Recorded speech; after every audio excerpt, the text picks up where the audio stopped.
विरासत से नेतृत्व तक विक्रमादित्य सिंह की कहानी।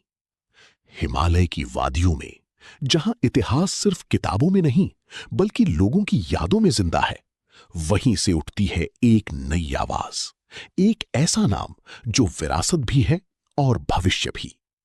विरासत की नींव 17 अक्टूबर 1989, शिमला। यहीं जन्म हुआ उस नेता का जिसके कंधों पर पहले से ही एक विरासत थी। विक्रमादित्य सिंह एक ऐसे परिवार से आते हैं जहां राजनीति सिर्फ सत्ता नहीं बल्कि सेवा का माध्यम रही है। उनके पिता वीरभद्र सिंह 6 बार हिमाचल के मुख्यमंत्री रहे और उन्हें आधुनिक हिमाचल का निर्माता माना जाता है। और उनकी मां प्रतिभा सिंह संसद तक इस विरासत को आगे बढ़ाती रहीं। शिक्षा और सोच का निर्माण।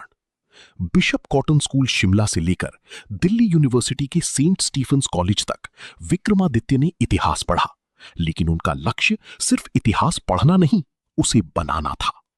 राजनीति में पहला कदम साल 2013, यहीं से शुरू होती है उनकी राजनीतिक यात्रा। हिमाचल प्रदेश यूथ कांग्रेस के अध्यक्ष बने और पहली बार उन्होंने युवा राजनीति में अपनी पहचान बनाई। ये सिर्फ पद नहीं था, ये एक संकेत था कि हिमाचल की नई पीढ़ी को अब एक नई आवाज मिल चुकी है। जनता का विश्वास। 2017 पहला चुनाव, शिमला रूरल से जीत। 2022 फिर से जीत।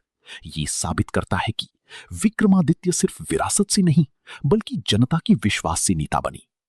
पीडब्ल्यूडी मंत्री, जिम्मेदारी का दौर। 8 जनवरी 2030 विक्रमादित्य सिंह को मिला एक महत्वपूर्ण मंत्रालय, लोक निर्माण विभाग, पीडब्ल्यूडी। एक ऐसा विभाग जो हिमाचल की अर्थव्यवस्था और विकास की रीढ़ है। उनका लक्ष्य साफ था, हर गांव तक सड़क, हर क्षेत्र तक कनेक्टिविटी। राज्य में 1500 किलोमीटर सड़कों का लक्ष्य और तेजी से प्रोजेक्ट्स को आगे बढ़ाने की पहल। 6 आवाज जो युवाओं की है। लेकिन विक्रमादित्य सिंह की सबसे बड़ी ताकत उनकी आवाज है।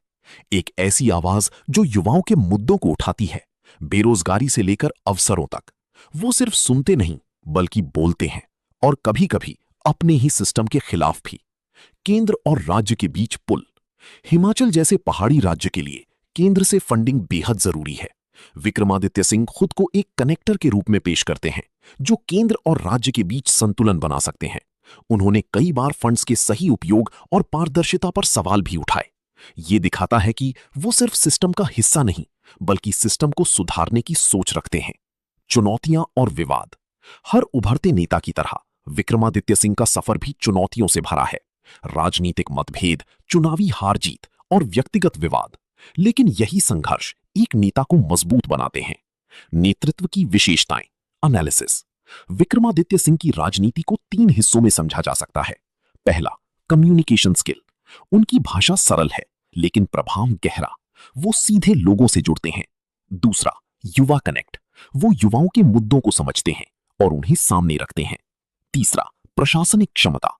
पीडब्ल्यूडी जैसे बड़े विभाग को संभालना उनकी कार्यक्षमता और नेतृत्व को दिखाता है। भविष्य, क्या वो राष्ट्रीय नेता बनेंगे? आज विक्रमादित्य सिंह सिर्फ हिमाचल की नेता नहीं बल्कि एक संभावित राष्ट्रीय चेहरा हैं। विरासत, अनुभव और युवा ऊर्जा का संगम। अगर यही दिशा बनी रही तो आने वाले समय में वो भारतीय राजनीति के बड़े मंच पर दिखाई दे सकते हैं। कुछ नेता विरासत से बनते हैं, कुछ संघर्ष से, और कुछ लोग विरासत को संघर्ष में बदलकर इतिहास लिखते हैं। विक्रमादित्य सिंह, क्या वो इतिहास लिखेंगी या सिर्फ उसका हिस्सा बनकर रह जाएंगी? अपनी प्रतिक्रिया जरूर दें। वीडियो निर्माता कन्याल जी।